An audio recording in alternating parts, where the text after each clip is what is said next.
I set up these spotted python enclosures in a rather unusual way, and what I mean by that is I set them up arboreally. But not only are they arboreal, I set them up in mesh style enclosures. Now this little spotted python is called Sausage, it's the female, and she is basking up in those trees. And what's really interesting is her climbing ability and her skill level at climbing got better and better the longer she was in this setup. The more she was asked to climb up into the canopy to bask, the better she actually got. And what I've noticed as well is her muscle tone's improved, her general leanness has improved, and the strength in her grip. What I have here is a Reptile Systems Zone 2 lamp. I have a Eco Halogen 50 watts and a 35 watts LED spotlight from Reptile Systems.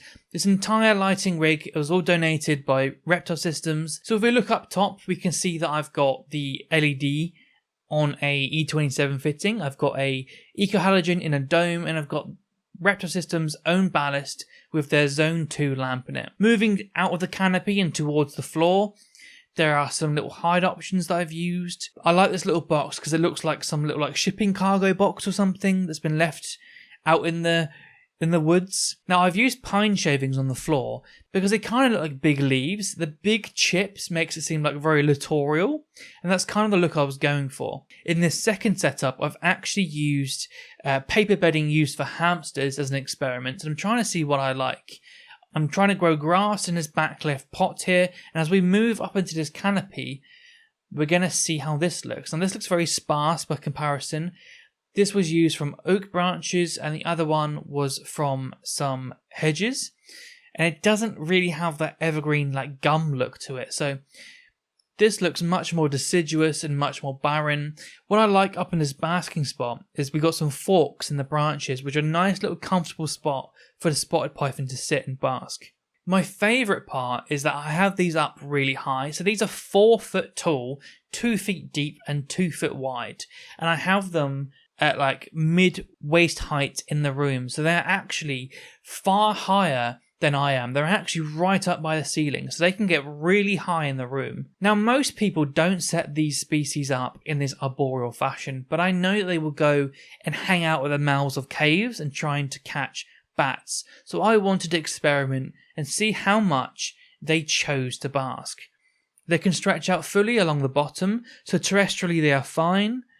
And they're also getting belly heat from the tank below. So they actually have what they would need typically along the floor, apart from UV. But even then, the UV at the floor is still present, just much lower. Now this is a male and female pair. As they get bigger, what I'm going to do is I'm going to cut the screen in between both of these setups, and I can merge them into one big cohab. And I'm going to allow them to both live in a 4 by 2 deep by 4 high mesh terrarium. So let's measure the basking spot. I've got my solar meter here. I want to show you how it cascades from shade levels up to a more intense basking spot near the top. So we've gone from around 1 up to 3 near the basking spot. And this camera is 2 kilograms, so it's really difficult to hold. But at the top, you're looking sort of around 3 at those forks. Maybe if they get on top of those leaves, it goes up to 6. So they have this big wide range. If they want to get up on those leaves and get a really high UVI, they can. Or they can be much lower in the branches at a much lower UVI. So once I get this grass working, it's going to be at 0.02. Just really low shade levels around this patch of grass, which I'm hoping the spotted python is going to curl up in and just soak up that shade levels of UV. Now, in terms of power density of the basking spot, in terms of the infrared, it gets quite high at the top. We're looking at sort of 450 near up in that fork. So they can get really intense up there. What I'm doing is I want to see how much of an intensity that these actual individual animals are actually going to select for. So if they go up and bask at the highest intensity, 500 or something crazy, then I know that I'm giving them that. If they avoid that and set much lower, around sort of 200 down a gradient of infrared, basically what I'm going to do is change the wattage down so that they have that at that fork.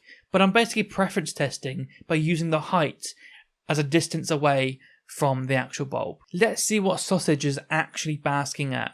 Now, Sausage is a biter, so I'm going to try and not get bitten whilst I'm trying to use the stylometer here. So we're looking at sort of like UVI 2 to 3, around that ballpark, 2.5 going on to 3. In terms of power density, what this spotted python is actually basking at is around sort of 300 watts per meter squared. I find the pine shavings are working quite well, and it's working well in a mesh style enclosure because of the low levels of dust, and I can have fans blowing air through the enclosures so it doesn't get dusty near the bottom. What I was worried about was, are these snakes going to cheese grate off their faces on this mesh?